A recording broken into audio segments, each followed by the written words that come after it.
Hello everybody, welcome back to another video. तो आज की वीडियो में हम बात करेंगे कि अगर इन केस आपका NCLEX RN exam first attempt में फेल हो जाए, so what are the necessary steps that you need to take, और क्या ऐसी चीज़ें हैं जो कि आपको हेल्प आउट करेंगी अगर आप रीटेक करते हैं NCLEX एग्ज़ाम को, तो आपके चांसेस किस तरह और ज़्यादा इंक्रीज़ हो सकते हैं NCLEX पास करने के। So without wasting any time, let's dive right इन।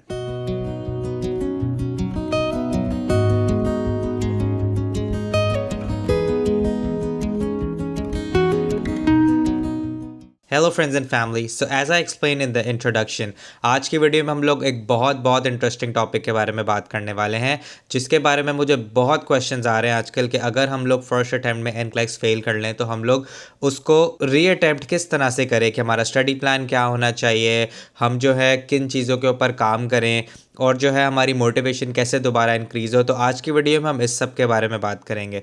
अगर तो आप नए हैं इस चैनल पे, तो मेरा नाम कैरेंस है। I been a registered nurse in the US for about 6.5 years now, और मैंने भी अपनी जर्नी एक बिल्कुल स्टार्टर हॉस्पिटल से शुरू की थी, और मैं बहुत लोगों को अभी तक हेल्प कर चुका हूँ उनका NCLEX RN एग्ज़ाम पास करने में। तो सबसे पहले जो आपने करना है, आपने सबसे पहले अपने माइंडसेट को रीसेट करना है। आपने एग्ज़ाम दिया, आप फेल हो गए, कोई बात नहीं, आप इससे बाहर आ जाएं। सबसे पहले मैं आपको एक बात बताऊं, according to a research 51% international candidates जो हैं वो फर्स्ट अटैम्प्ट में NCLEX RN पास करते हैं।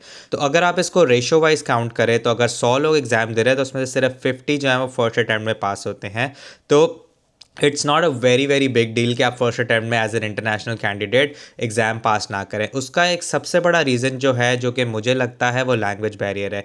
कि NCLEX मैंने खुद भी दिया था, तो उसके अंदर आपके जो क्वेश्चंस हैं वो इस तरह उन्होंने वर्ड किए होते हैं कि अगर आप अपने क्वेश्चन को सही से समझे नहीं, तो आपको 99% टाइम्स यही होगा, आप कुछ और समझ के उसका गलत आंसर कर देंगे।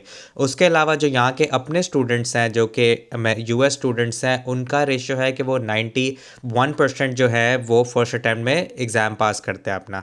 तो उनमें से भी 9% ऐसे बच्चे होते हैं यहाँ के अपने ग्रेजुएट्स भी, जो कि एग्ज़ाम पास नहीं कर सकते।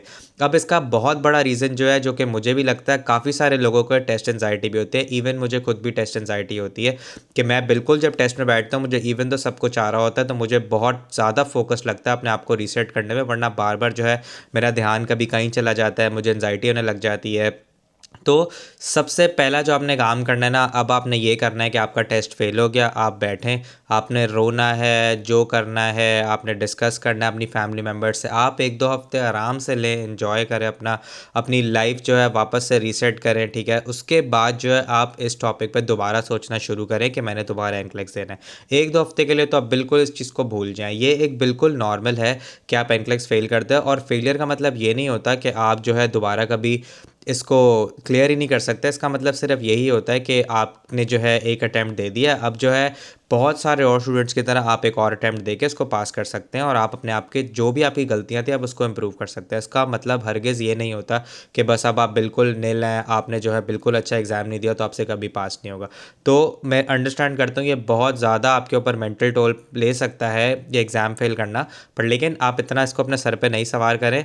Just reset yourself and prepare to attempt for this exam again. अच्छा, अब आपने रीसेट कर लिया। अब होता ये है कि आप जब भी NCLEX देते हैं तो विद इन 2 to 3 weeks जो है NCLEX जो बोर्ड ऑफ नर्सिंग होता है वो आपको आपकी इवैल्यूएशन रिपोर्ट भेजता है, जिसको CPR बोलते हैं, कैंडिडेट परफॉर्मेंस रिपोर्ट। अब इस रिपोर्ट के अंदर क्या होता है, जितनी भी अगर आपने NCLEX में प्रिपेयर किया, तो NCLEX के अंदर कैटेगरी होती है, फार्माकोलॉजी होती है, सेफ्टी होती है, ये सब चीज़ें, इसमें काफ़ी सारी कैटेगरीज होती है। तो वो आपको बताएगा कि आपने इस चीज़ में, इस कैटेगरी में आपने बहुत अच्छा स्कोर किया है, जैसे आपने प्रायोरिटाइजेशन के अंदर जो है बहुत अच्छा, बिल्कुल अच्छा स्कोर नहीं किया, तो वो जो आपको इसलिए इसके ऊपर जो है गाइडेंस दे देगा पूरे, कि आपने किस चीज़ पे अपना नेक्स्ट अटैम्प्ट लेना है, आपने काम करना है, किस चीज़ में आप अच्छे हैं, किस चीज़ में आप अच्छे नहीं हैं।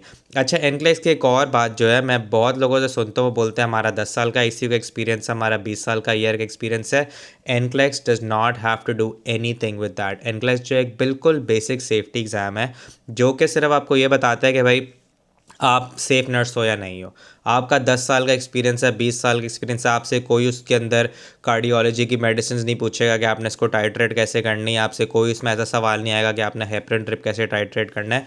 ये बिल्कुल जो है बेसिक्स, बस उसको ये पता करना है कि आप सेफ नर्स हैं या नहीं है। तो आप पढ़े बगैर एनक्लेक्स हरगिज़ नहीं दे सकते। आप बिल्कुल भूल जाएँ कि आपका क्रिटिकल केयर का एक्सपीरियंस है या आपका कितना हॉस्पिटल का एक्सपीरियंस है, आप पढ़े बगैर एनक्लेक्स दे ही नहीं सकते, क्योंकि उनके जो प्रोटोकॉल्स, जो यूएस के प्रोटोकॉल्स हैं, आपको वो सब सीखने पड़ते हैं। आपको ये प्रूफ करना पड़ता है कि आप बिल्कुल सेफ नर्स हैं।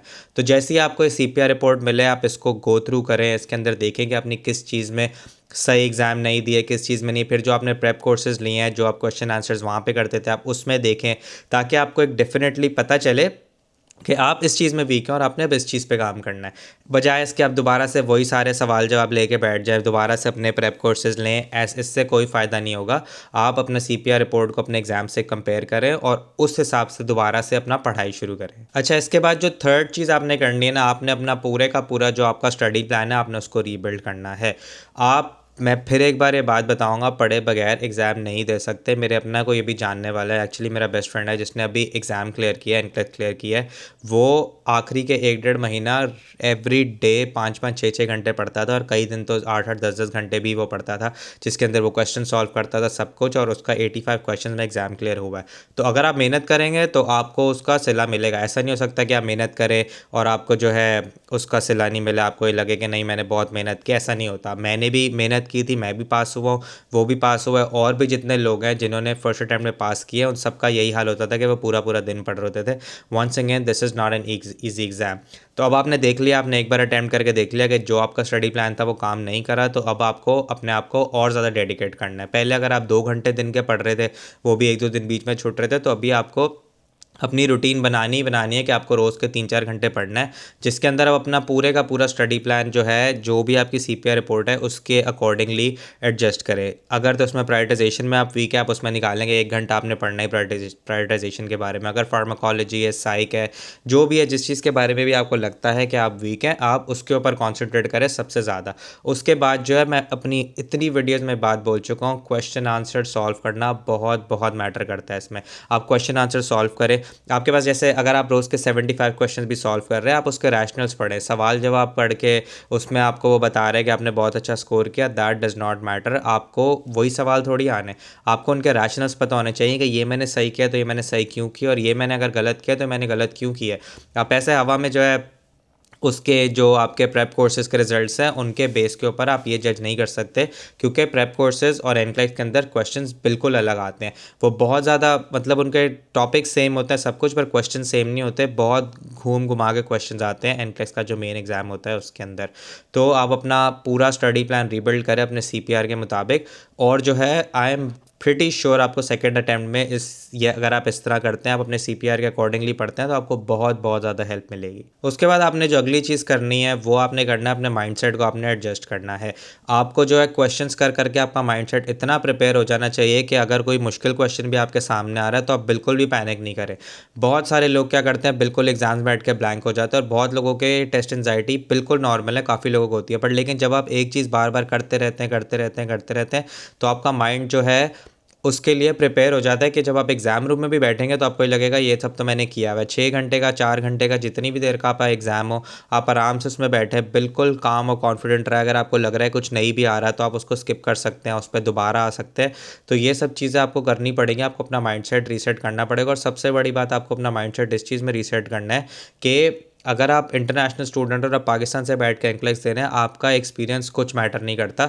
आपको पढ़ाई करनी ही करनी है। आप अपने एक्सपीरियंस के ऊपर रिलाई करके ये नहीं सोच सकते कि मैंने जो है एग्ज़ाम क्लियर कर लेना है। आपको यहाँ की पॉलिसीज़ के बारे में, हर चीज़ के बारे में पता होना चाहिए।